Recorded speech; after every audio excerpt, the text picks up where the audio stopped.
Hello friends, भाई बहन mummy blogs में सभी का स्वागत करती हूँ। उम्मीद करती हूँ सब अच्छे हेल्थ में होगे और परिवार का ख्याल भी रखते होगे।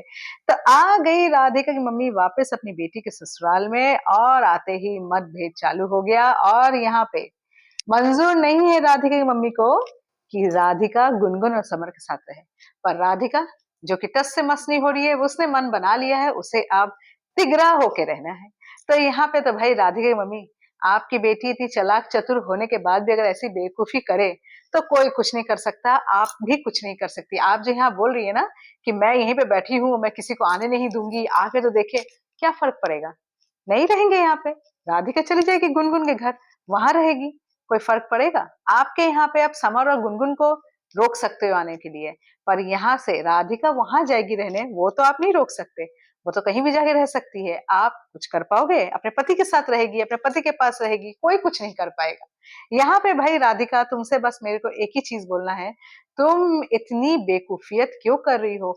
समर जैसे इंसान में भरोसा कर रही हो 10 दिन के लिए? 10 दिन में से क्या पलट जाएगा?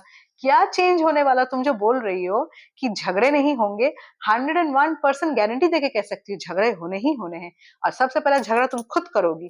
तुम्हारी जो बोली है, तुम्हारा जो एक वाणी का एक तुम्हारा जो निरंतर है ना, तुम खुद झगड़ा करने में आगे रहोगी, जिसमें गुनगुन धीमी गति में बोलेगी, पर यहाँ पे समर और तुम्हारा झगड़ा तो होना ही है।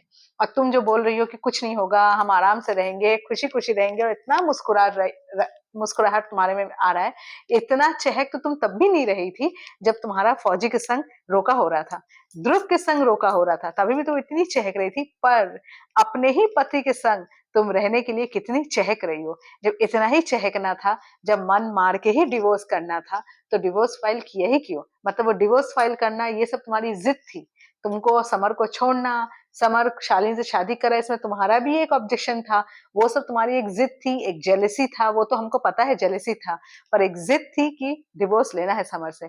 पर अंदर ही अंदर तुम खुद समर से प्यार करती हो और तुम समर को नहीं छोड़ना चाहती। ये तुम्हारी आज की मुस्कुराहट हमको बता रही है। और यही मुस्कुराहट तुम्हारी मम्मी को भी अच्छा नहीं लग रहा है कि तुम समर के साथ रहने के लिए इतना मुस्कुरा रही हो।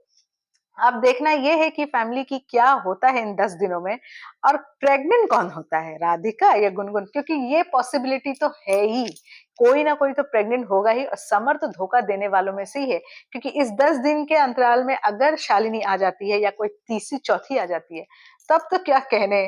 तब तो राधिका भी वही रह जाएगी और गुनगुन भी वही रह जाएगी। गुनगुन का तो अब छोड़ ही दो, गुनगुन तो है ही पगली। मगर इस राधिका चलाक चतुर होके, इतनी सियानी होके अगर ये पागलपन करे, तब तो कोई कुछ नहीं बोल सकता भाई। तब तो भाई गुनगुन जैसी पागल ही ठीक है। तो चलिए देखते हैं आगे क्या होता है, राधिका की मम्मी क्या करती है। तो ब्लॉग अच्छा लगा प्लीज एक लाइक जरूर कीजिएगा, चैनल में नए प्लीज सब्सक्राइब जरूर कीजिएगा। तब तक के लिए बाय बाय।